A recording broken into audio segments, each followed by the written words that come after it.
Атасынан муш жеген кыздар көбүнчө чоңойгондо бактысыз болуп калат.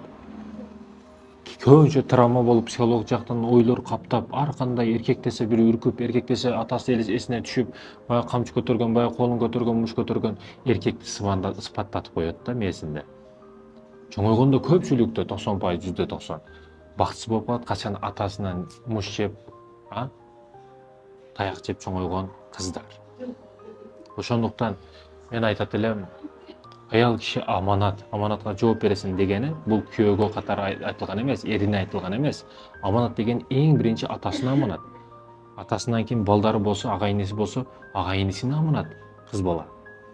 Бойго жетип чоңоюп бүткөндөн кийин турмушка чыкса, ошондо анан күйөөсүнө аманат болот. Ага чейин атасыз күчтүү ата болуңуз.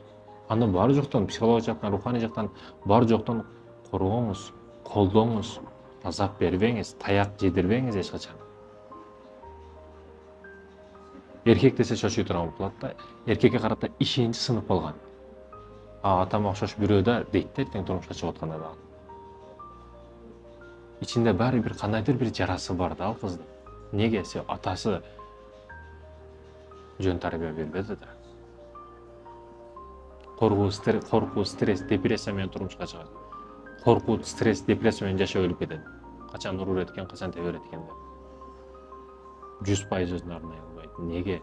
Атасы муш таяк менен чоңойтты да байкуш кызды. Ошондуктан урбаңыздар, кыз болгон урбаңыздар. Уруш эркектин иши эмес. Бул акмакчылык. Эч качан урбаңыз. Аманат.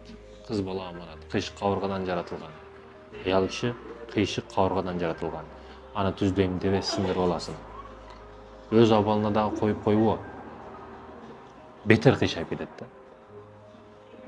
50-50 кыйшайып турган болсо, 70-70 кыйшайып кетет. Жөн эле коюп, макул деп унчукпай койсоң, дагы кыйшайып кетет.